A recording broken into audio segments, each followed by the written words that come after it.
Prendre part, c'est un balado engagé sur l'action climatique, organisé par la table de concertation Jeunesse en solidarité internationale de la COSI.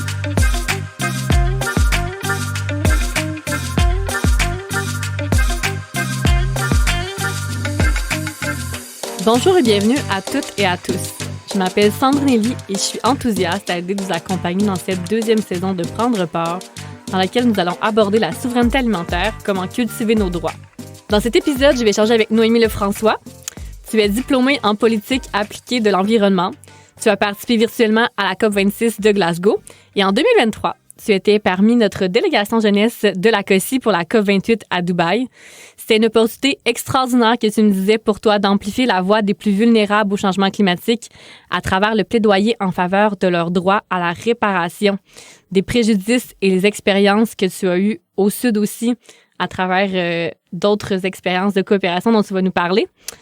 En effet, tu t'es spécialisé en cas de ton parcours au niveau de la transition écologique municipale. Tu es récemment revenu d'un mandat de 3 mois en Bolivie avec le CECI, durant lequel tu as conseillé le gouvernement municipal de La Paz sur la question environnementale, où est-ce que tu étais impliqué dans les revendications climatiques des communautés locales et autochtones. Actuellement, tu es chargé de projet en transition écologique chez Ma Petite Boîte Verte, une petite entreprise franco-québécoise qui accompagne les municipalités et les institutions gouvernementales dans la lutte contre les changements climatiques et le développement durable.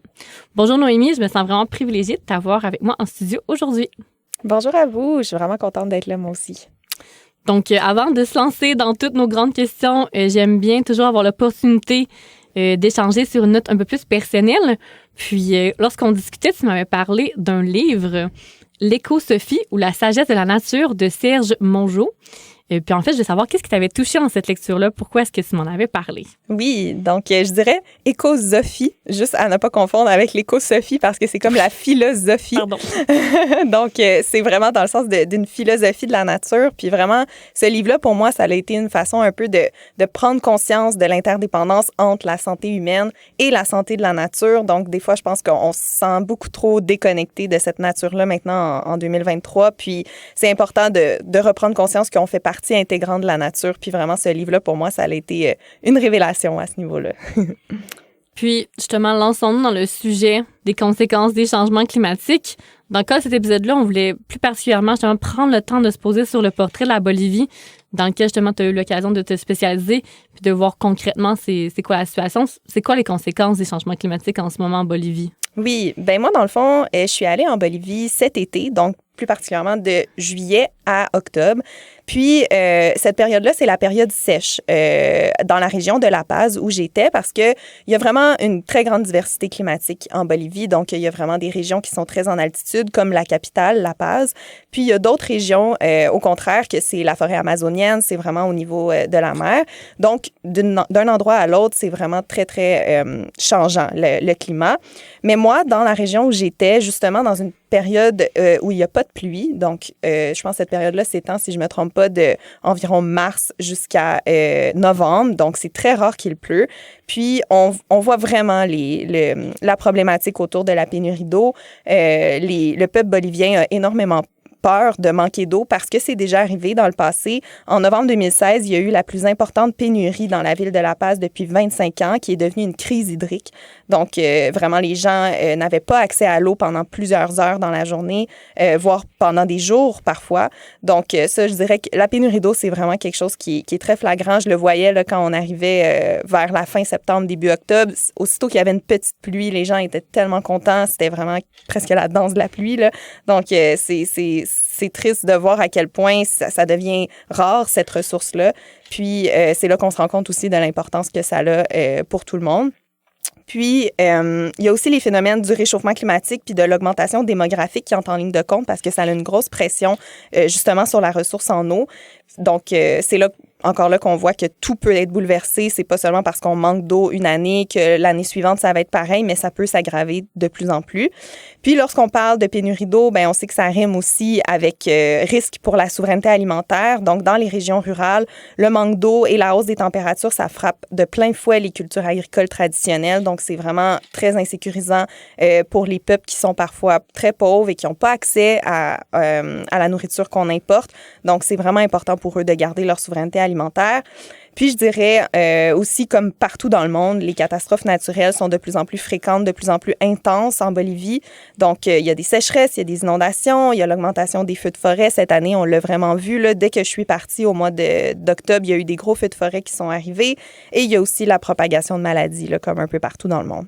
Wow, c'était vraiment complet comme réponse. Je pense qu'on a vraiment un portrait assez global pour nous permettre de continuer notre échange en ce qui concerne la Bolivie, mais je pense qu'il y a aussi beaucoup d'autres parallèles à faire par rapport à d'autres communautés ailleurs dans le monde, que c'est ça, les réalités, puis comment est-ce que les enjeux climatiques finissent par cascader sur leur capacité à cultiver puis à être autonome alimentairement. Puis en ce moment, ce serait quoi les différentes solutions qu'on pourrait voir pour garder notre souveraineté alimentaire dans ce genre de conditions-là? Bien, j'aimerais parler probablement des solutions basées sur la nature, qui est un concept un peu, je dirais, qui peut être paradoxal, parce que je vais commencer en disant c'est quoi la définition officielle selon l'Union internationale pour la conservation de la nature, qu'on appelle l'UICN. Donc, il y a vraiment cette définition-là qui est très officielle, qui est selon moi, très occidentale. Donc, les solutions basées sur la nature, ce sont des actions qui visent à protéger, à gérer durablement et à restaurer les écosystèmes naturels et modifiés, qui répondent aux défis de la société de manière efficace et adaptative, tout en bénéficiant aux personnes et à la nature. Donc, en fait, l'idée ici, c'est d'apporter une solution à une problématique. Donc, par exemple, sur une terre agricole, on sait qu'il y a un problème d'irrigation ou peu importe. Et là, on essaye d'apporter une solution qui est, comme ils disent, basée sur la nature pour essayer de répondre à cette problématique-là. Mais puis là, c'est sûr que là, ils rentrent en ligne de compte avec tout ça, que ça va générer des co-bénéfices. Donc, les solutions basées sur la nature, c'est multifonctionnel, ce qui veut dire que ça va apporter vraiment ça va permettre de relever des défis sociétaux, ça va bénéficier aussi à la biodiversité, au bien-être humain. Mais ce que je trouve paradoxal là-dedans, puis le bémol que je mettrais là-dessus, c'est que quand on dit qu'on veut développer les solutions basées sur la nature, je pense qu'on oublie en fait que la nature, la planète, a été capable de s'auto-réguler puis de fonctionner par elle-même depuis toujours. On oublie aussi que les peuples autochtones ont appris depuis des siècles à comprendre cette nature-là et à vouloir la respecter pour bénéficier des services qu'elle rend. Donc, en fait, je trouve que c'est comme si on oubliait que tout fonctionnait parfaitement bien jusqu'à temps que l'industrialisation puis la surconsommation viennent un peu bousiller cet équilibre-là qui existait dans notre monde grâce aux écosystèmes. Fait que seulement le fait de parler de solutions basées sur la nature, c'est comme utiliser un langage, selon moi, qui est vraiment anthropocentrique, donc c'est un langage humain. La nature se base sur elle-même depuis toujours. Fait que c'est ça. On oublie en fait que tout dépend de cette nature-là, puis l'approvisionnement en nourriture, en médicaments, la capacité du climat à s'autoréguler, ben on a besoin de la nature pour ça, puis c'est pas nous, l'humain, qui va inventer cette nouvelle technologie-là. Comme tu le dis si bien, justement, la nature, elle va continuer sans nous. Mais là, on est là, alors essayons de collaborer ensemble puis de s'inspirer de sa résilience, de sa créativité et de sa capacité justement à traverser les différents changements climatiques pour nous aider à contrer l'insécurité alimentaire. Puis d'autres personnes qui avant nous ont eu cette sagesse-là, c'est clairement les communautés autochtones. Pourquoi est-ce qu'en ce moment, les savoirs autochtones peuvent être finalement en fait plus efficaces dans notre contexte que, par exemple, l'utilisation de technologies ou de sciences ou de nouvelles semences ou autres? On l'abordait entre autres dans le premier épisode. Là, il y a un retour qui se fait de la part de plusieurs communautés auprès de savoirs ancestraux et de semences ancestrales. Puis pourquoi, selon toi, en ce moment, c'est pertinent de faire ce genre de retour-là? Je propose en fait de commencer avec la réponse de Marcos Nordgren, qui est spécialiste en sciences environnementales et techniques. Donc Marcos, il vient de la Plataforma Boliviana Frente al Cambio Climático, donc la plateforme bolivienne contre le changement climatique. Je l'ai rencontré en premier en Bolivie, puis ensuite on s'est revus lors de la COP28. Donc je pense que ça va être intéressant d'entendre sa réponse. Tienen que ver con cosas muy concretas, ¿no? Como por ejemplo con la Il s'agit de choses très concrètes comme la connaissance du type de plantes, des fruits, des noix et des fibres récoltées dans les communautés autochtones des basses terres de Bolivie. Par exemple, en Amazonie, où une connaissance très spécialisée de l'écosystème, de sa composition et de l'hétérogénéité des espèces est indispensable à la survie. Elle est également indispensable pour réussir à former des communautés dans ces conditions.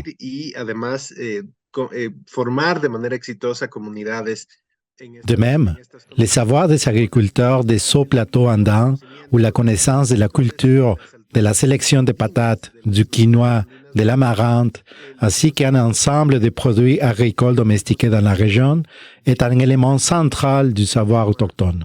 Tout cela n'est pas seulement utile aux populations locales, mais a permis de nourrir le monde entier. Par exemple, la patate qui est cultivée aujourd'hui au Canada, en Europe du Nord et dans le monde entier, ou bien les maïs et d'autres cultures qui sont aujourd'hui utilisées collectivement dans le monde entier, mais qui sont issus de ces savoirs autochtones.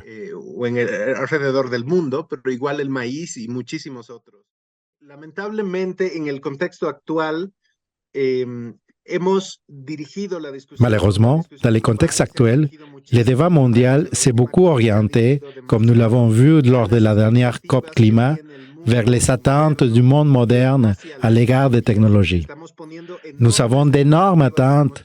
Nous plaçons pratiquement le destin de l'humanité entre les mains de quelques technologies dont la science elle-même a montré qu'elles n'ont fait que très peu de progrès au cours des dernières décennies et que nous n'avons pas vraiment de perspectives concrètes quant au rôle qu'elles pourraient jouer. Je pense notamment aux technologies de captage et de stockage du carbone, mais aussi d'autres technologies qui promettent que l'absorption du dioxyde de carbone de l'atmosphère pourrait être les moyens de sortir de la crise climatique, ainsi que d'autres formes de géo-ingénierie telles que la dispersion des oxydes d'azote, la fertilisation des océans et la gestion du rayonnement solaire, qui font l'objet de nombreuses discussions à l'heure actuelle. Malheureusement, un grand nombre de ces solutions technologiques sont utilisées et adoptées pour l'intérêt des entreprises et aussi pour des intérêts nationaux. Des pays qui voient dans ces promesses technologiques l'excuse parfaite pour éviter d'assumer de véritables engagements de réduction des émissions, ce qui implique de réels sacrifices matériels dans les pays développés, tels que l'Europe, les États-Unis, l'Australie, la Nouvelle-Zélande, le Canada ou le Japon. Ces pays doivent faire des sacrifices matériels très concrets, notamment en termes de consommation d'énergie et d'autres types de consommation qui ne sont pas durables. L'utilisation d'énormes quantités de vêtements, le gaspillage d'une grande quantité de nourriture, une utilisation de l'énergie qui n'est pas durable. Bref, l'ensemble des changements qui doivent se faire dans ces secteurs ne peut être composé par la technologie, qui en outre n'a même pas la perspective d'atteindre la réduction de 50% des émissions d'ici 2030, telle qu'indiquée par la science, et très probablement encore moins de contribuer à l'élimination de ces émissions d'ici à 2050. Le temps presse et nous n'avons plus le temps de continuer à utiliser ces excuses technologiques dont la science elle-même montre qu'elles ne permettent pas d'atteindre les objectifs à court terme. Au lieu de ça, nous devons réorienter cette discussion vers un véritable débat sur les transformations structurelles qui doivent avoir lieu. Hasta el 2050. Los tiempos son muy cortos y no nos queda tiempo de seguir utilizando. Oui, donc c'est ça, c'est super pertinent ce que Marcos dit ici. En fait, en Amérique latine seulement, il y a plus de 800 peuples autochtones distincts qui connaissent chacun un territoire spécifique avec des plantes et des animaux spécifiques, puis qui transmettent la culture et les connaissances de génération en génération depuis tellement longtemps. Donc c'est vraiment important de prendre en compte tout leur savoir qui est tellement riche. Puis récemment, je suis tombée sur un article là, qui vient tout juste d'être publié par le Climatoscope, qui a été écrit par Alexandre Gagnon et Elia Pommel. Puis selon moi, ça explique quand même vraiment bien la conception qui est complètement différente du territoire entre les peuples autochtones et le soi-disant Canada, donc la façon que les soi-disant Canadiens conçoivent le territoire. En fait, je pense qu'il y a comme toute la dimension de spiritualité qui entre en ligne de compte quand les Autochtones parlent de leur territoire. Donc, ils considèrent le territoire comme le fondement de leur culture, puis toute leur relation avec la terre est vraiment basée sur le respect, sur l'équilibre, sur la protection. Puis de l'autre côté, ben il y a nous, l'État colonialiste canadien, qui est fondé au contraire sur une croyance en une économie capitaliste extractive. Puis on voit la nature dans le fond comme une ressource point barre. C'est comme une source de capital. Donc, on n'a pas du tout la même conception. Puis ça nous a amené, en fait, à créer des technologies qui nous mènent à faire de la monoculture, à surconsommer, puis même à gaspiller la nourriture. Fait que c'est vraiment pas une façon de voir la terre comme si c'était vraiment elle qui nous apportait qu'est-ce qu'on a besoin, mais plutôt c'est nous qui extrait qu'est-ce qu'on veut avoir. On va prendre plutôt que de recevoir. C'est ça, exact.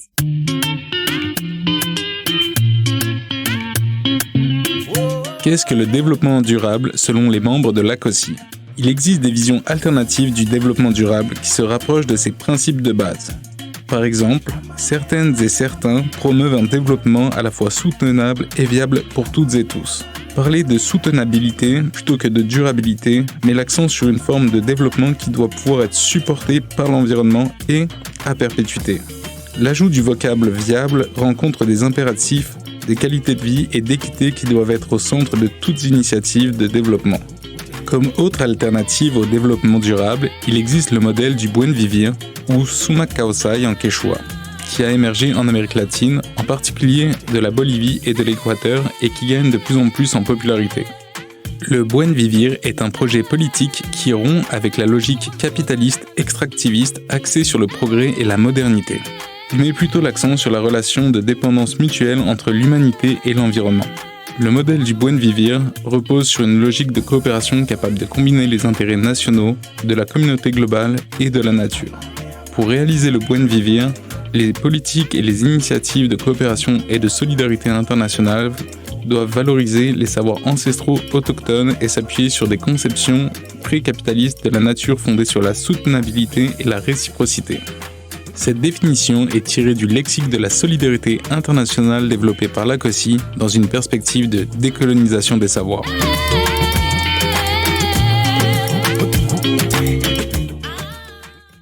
Quand on essaie d'aborder les solutions basées par la nature, comment est-ce que ces solutions-là peuvent devenir alliées pour s'adapter au changement climatique, devenir alliées pour s'assurer d'une souveraineté alimentaire? Est-ce que tu as des exemples concrets de solutions basées sur la nature qu'on peut mettre en place par rapport à ça?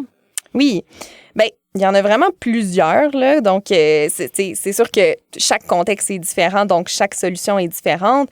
Mais, par exemple, il y a des solutions qu'on peut utiliser pour faciliter l'irrigation des sols.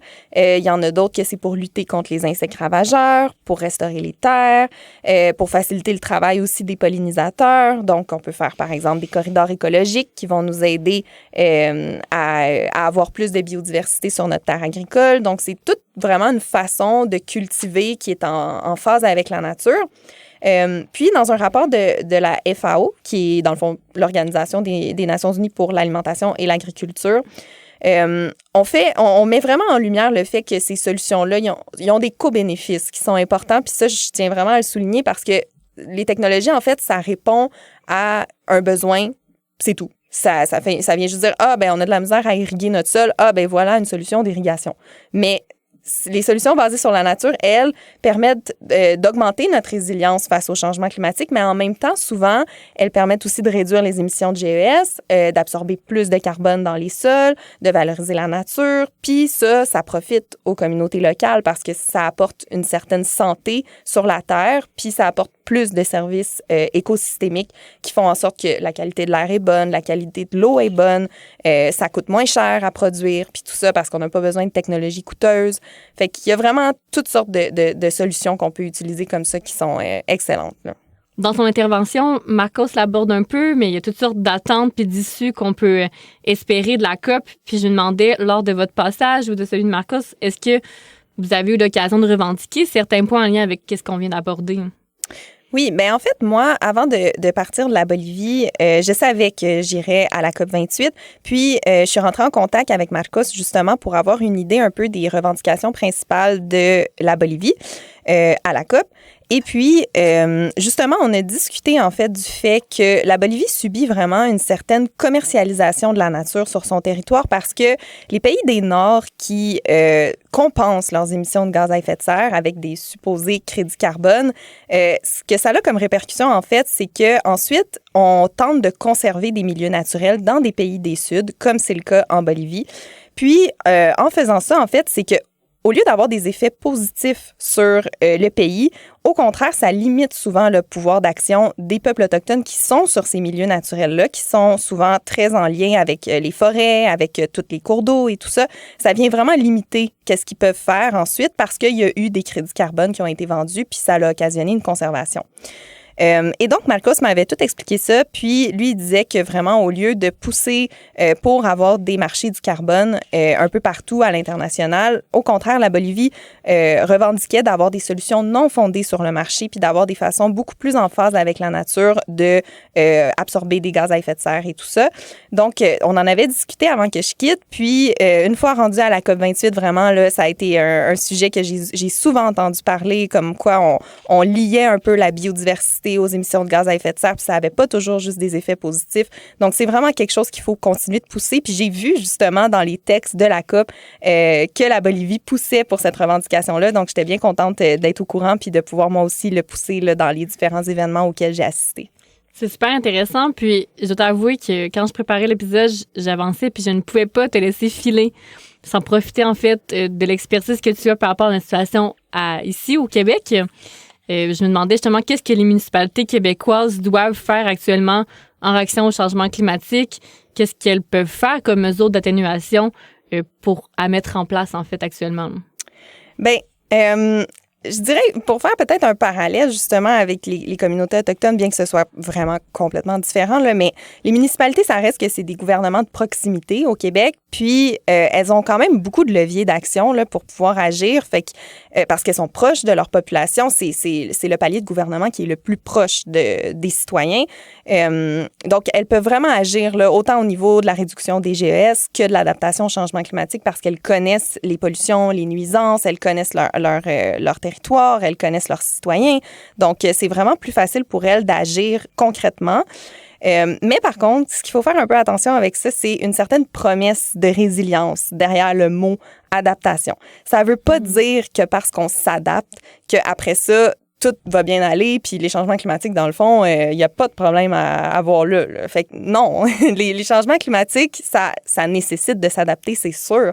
Mais si on n'atténue pas les changements climatiques en réduisant nos émissions de gaz à effet de serre, à un moment donné, on va arriver dans une impasse, puis en fait, je pense que c'est comme ça, justement, que les gens voient ça. C'est que, parfait, on va s'adapter, mais nous, on n'a rien à faire. Là. Les Québécois, toute la vie est belle. Pas de remise en question. Ben non, c'est ça. Mais ça marche pas comme ça. Puis on le sait, là, au Québec, on est des tellement gros consommateurs d'électricité, de matériel, de voitures. On gaspille la nourriture comme ça n'a pas de bon sens.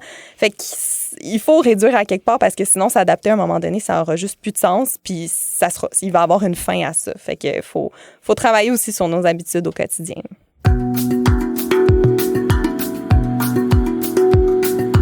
Qu'est-ce que la justice écologique selon les membres de la COSI ?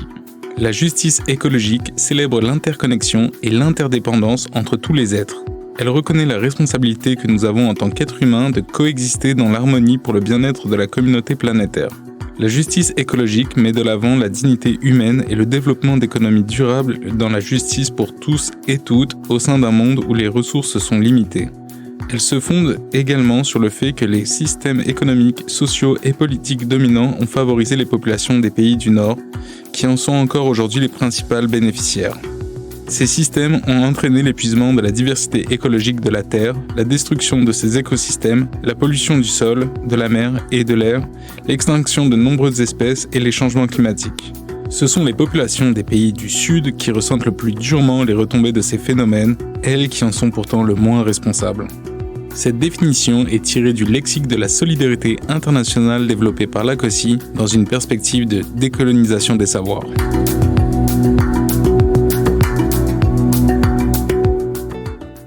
Je voulais te poser en fait la question, comment est-ce qu'on peut prendre part à l'action climatique? Comment est-ce que chacun d'entre nous peut se mettre en action ici, ailleurs? J'en profite justement pour qu'on aille écouter un autre extrait avec Marcos qui avait d'ailleurs, lui, une réponse à nous offrir sur le sujet. Puis après, on peut continuer avec tes pistes de solutions de comment prendre part à l'action climatique. Que las discusiones acerca de la crisis climática que estamos teniendo hoy en día están involucrando. Je pense que les discussions sur la crise climatique que nous avons aujourd'hui impliquent les jeunes de manière beaucoup plus active et consciente. Par exemple, en Bolivie, dans notre organisation, où nous avons conclu des alliances avec d'autres plateformes de jeunes, comme la Plataforma Boliviana de Acción frente al Cambio Climático. Et dans cette nouvelle phase, nous avons conclu cette alliance en fait en 2023, une alliance très solide, ce qui nous a donné la possibilité de travailler ensemble. Et ce que nous remarquons dans cette expérience, dans cet exercice d'alliance et de travail conjoint, c'est un potentiel très important ainsi qu'une capacité de la jeunesse à articuler des luttes qui sont actuellement isolées dans la société. Les femmes se battent d'un côté, les peuples autochtones d'un autre, les syndicats d'un autre. Bref, les luttes sont très isolées et très décousues. Les jeunes peuvent jouer un rôle d'articulation dans ces scénarios et bien sûr, apporter à la discussion et au débat la nécessité de donner la priorité à des secteurs essentiels. Et nous l'avons vu très concrètement avec notre partenaire, qui a une sorte d'alliance naturelle avec les peuples autochtones et les groupes de femmes, des secteurs qui ont été laissés en marge et marginalisés de la participation. Les jeunes sont plus sensibles aux secteurs clés de la sécurité alimentaire. Et je dirais même, au-delà de la souveraineté alimentaire, à une question encore plus fondamentale, la sécurité alimentaire elle-même, qui est très concrètement menacée dans les scénarios immédiats avec des inondations, des sécheresses, des incendies de forêts, des parasites et d'autres phénomènes qui font déjà grimper les prix des denrées alimentaires. Par exemple, les patates coûtent aujourd'hui en Bolivie 2 fois plus cher qu'il y en a et cette tendance devrait continuer à s'accentuer. Les jeunes font preuve de cette capacité à articuler les luttes, en particulier avec les peuples autochtones et les femmes, pour rendre visibles les questions centrales, l'eau, la nourriture et l'énergie dans certains cas très spécifiques. Je pense que c'est de cette manière que les jeunes sont impliqués de façon très directe dans les questions de sécurité et de souveraineté alimentaire. Oui, moi aussi, en fait, j'aurais une réponse à ça, là, comment prendre part à l'action climatique. C'est que je pense que les gens, des fois, ils nous voient, les militants, comme « Ah, vous faites ça de votre temps, puis c'est toute votre vie, là, le militer contre les changements climatiques et tout ça. » Mais non, la lutte au changement climatique, là, ça se fait au quotidien, ça se fait par n'importe qui, que la personne ait des connaissances là-dessus ou pas, que la personne travaille dans n'importe quel milieu, dans n'importe quel domaine, que ce soit aussi dans le cadre de ses loisirs avec ses amis. Peu importe, il y a tout le temps une façon de prendre part à l'action climatique. Puis justement, quand on est capable d'identifier quelque chose qu'on fait au quotidien, puis qu'on voit qu'il y aurait peut-être du changement à faire, qu'il y aurait une transition qui serait possible, je pense que c'est là justement que c'est important de prendre part parce que tous les domaines méritent qu'on prenne part. Puis je peux donner un petit exemple pour ma part, moi c'est le voyage en fait parce que je me sentais tellement coupable tout le temps de partir en voyage parce que j'aime beaucoup explorer, j'aime beaucoup découvrir des nouveaux pays et tout ça, puis je me sentais vraiment coupable de faire ça étant donné que ça génère des émissions de gaz à effet de serre et tout ça. Mais dans la dernière année, j'ai vraiment essayé de trouver des nouvelles façons de voyager qui pouvaient avoir un impact positif au contraire, fait que c'est pour ça que j'en suis venue à aller en Bolivie, faire un plus long voyage qui a duré plusieurs mois, que j'ai pu faire de la coopération internationale et tout ça. Donc, je pense qu'il y a tout le temps une façon d'adapter un peu nos façons de faire, puis plus on va en parler, plus on va se rendre compte que dans tout ce qu'on fait au quotidien, il y a une façon de se rendre utile puis de prendre part à l'action climatique. Merci encore une fois pour ta contribution à cet épisode, pour toutes ces pistes de réflexion-là. Merci beaucoup. Merci aussi pour ta contribution à la délégation jeunesse de la COSI à la COP28. Tu as apporté vraiment ta couleur à ce voyage-là aux différentes chroniques qu'on a pu avoir de qu'est-ce qui se passait là-bas. J'aimerais aussi remercier le partenaire bolivien du CECI dont nous avons entendu les extraits en entrevue, Marcos Nordegren, qui est spécialiste en sciences environnementales et techniques à la Plataforma Boliviana Frente al Cambio Climático. Puis un merci tout spécial à vous qui nous écoutez. On espère sincèrement que nos échanges vous ont permis de mieux comprendre l'intersectionnalité entre les enjeux climatiques et la souveraineté alimentaire. On vous invite à continuer à vous informer, vous poser des questions et vous aussi prendre part à l'action climatique.